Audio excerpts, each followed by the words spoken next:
Project Concordia. I'm Aditi, the leader of this project. As a member of the movement, it is my responsibility to oversee the tasks and keep us on track with our schedule.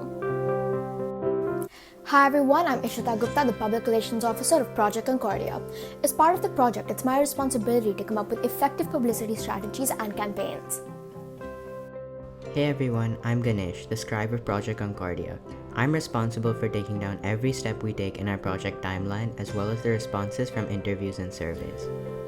Hola! I'm Kavya Nair, the media creative at Project Concordia. My responsibilities include planning project advertisements and also creating striking presentations. I do also run our Instagram and create our Instagram posts, which if you haven't visited our Instagram, you can do so by clicking the link in the description. Hello everyone. As a data analyst, it's my job to look into gender bias and how it can be perceived.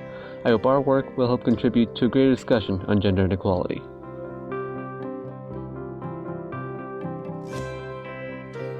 Project Concordia is a youth initiative that aims to raise awareness on gender bias. We are a group of students from NPSI Singapore with the objective of educating people on gender inequality as part of a Global Perspectives team project. We have a goal of changing people's mindsets about gender bias. We envision a society in which individuals have the ability to create opportunity for themselves and others. Concordia is Latin for harmony. Similarly, we hope to see changes in the environment around us as we continue to spread information and educate others on the past, present, and future of gender inequality through the means of this documentary series.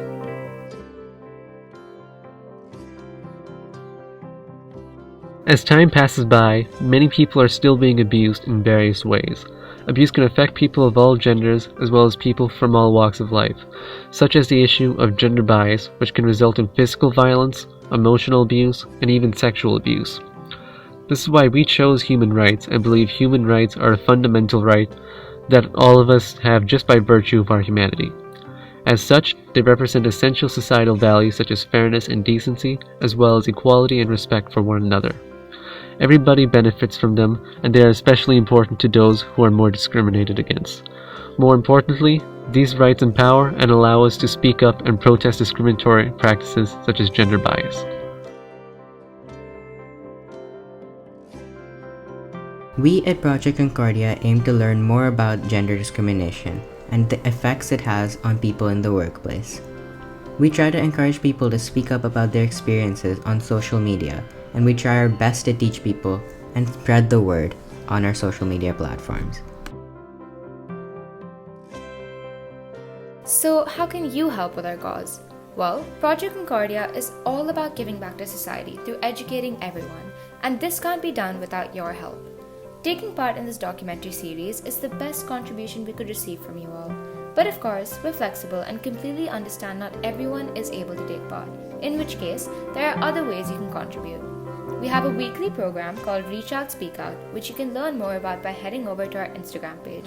The main gist of Reach Out Speak Out is to share inspiring stories of facing and overcoming gender discrimination. If you have any experiences, you can always make your voice heard by DMing us your stories, which we will share with our audience, while respecting your privacy and anonymity too. Lastly, the simplest and easiest way you can help is by spreading the word about us and supporting us through all our social media platforms.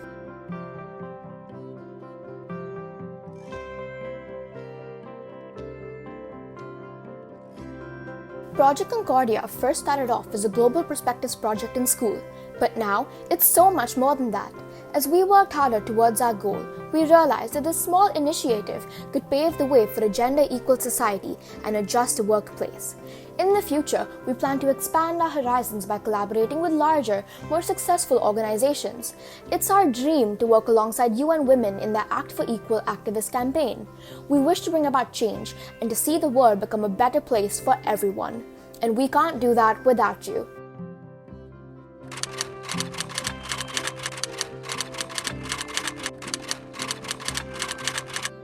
Unfair. Injustice. Misogyny. Intolerance. Feminism. Yeah, feminism.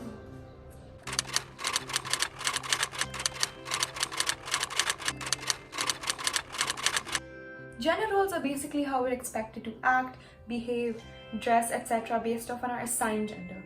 Many of the stereotypes that we know today were not always existent in the past. These are relatively new trends in the human society. This is because the social expectations of each gender change over time. Do you know how pink is always associated to be a feminine color, whereas blue is more masculine?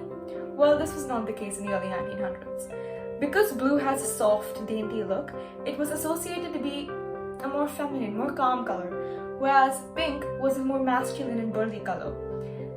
Now, this was just an example of how these norms, these gender roles, they change over a period of time. There is no stopping this. So, as of now, gender roles in communities have changed, whereby women play an almost equal role as men do. Notice how I use the word almost. This implies that there has been a significant change for the better. But it's not where we're supposed to go. It's not our final destination yet. We have a long way, a long journey to travel before we can attain the final goal, which is gender equality. Today, there continues to be prolonged gender discrimination happening just because women are women. The main reason is that women are still expected to be the primary caregivers of newborn children, which means that they spend a long time caring for the baby where their husband is off to work. This means that they miss a big chunk of their work life, and eventually people disregard them as a good worker. This is really not supposed to happen. So, in conclusion, I believe that gender roles in society have changed. Sometimes for the better, sometimes for the worse. There's no stopping it really. We can only hope that with our right behavior, with the right mindset, we can and we will achieve gender equality.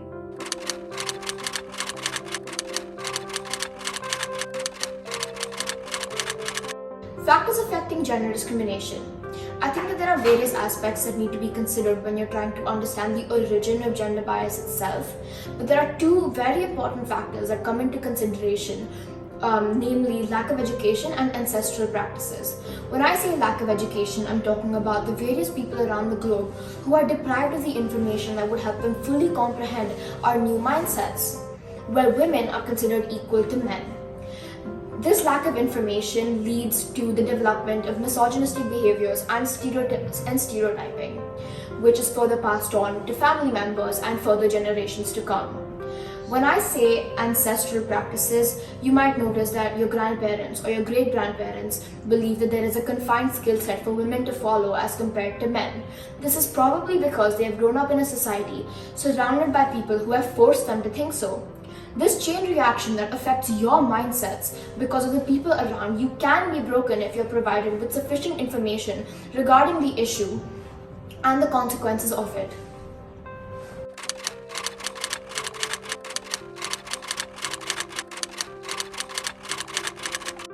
So as a child, it wasn't very prominent. There was always this division between boys and girls, and we taunt each other for being the opposite gender. But as you grow up, that's when you start to learn it's much more prominent, much more visible, and can be serious sometimes too.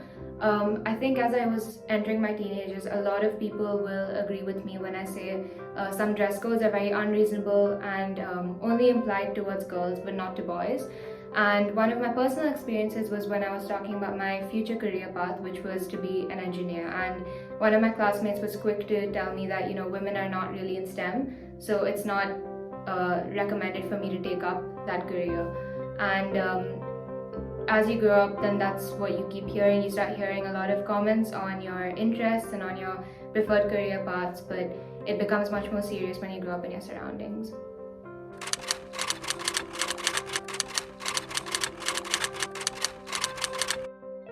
As for the gender pay gap, I do believe that it is a big problem in the world today. You might have heard celebrities such as Oprah Winfrey or Serena Williams talk about their experiences with the gender pay gap. Their male counterparts in their respective fields get paid much more than they do, and I believe that is extremely unfair. However, in the world today, for every $1 a man makes, a woman earns 82 cents. And though that does sound bad, 100 years ago the ratio was 2:5. So I personally feel that the problem will get better if we fight for gender equality. I believe that a person should be paid based on their job description or job title rather than their biological gender.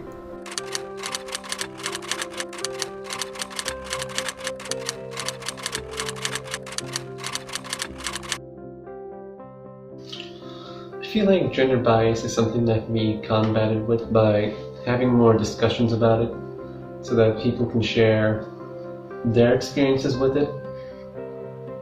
I feel like it'll be very beneficial as people will know that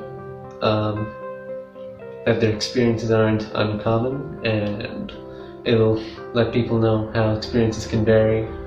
And most importantly, it'll help people know that gender bias is something that exists, and it'll be acknowledged more, and as a cause of having more discussions about it. And that's why I feel that having a documentary series where we can talk to different people and have them give their experiences with it would be very beneficial to combating gender bias in general.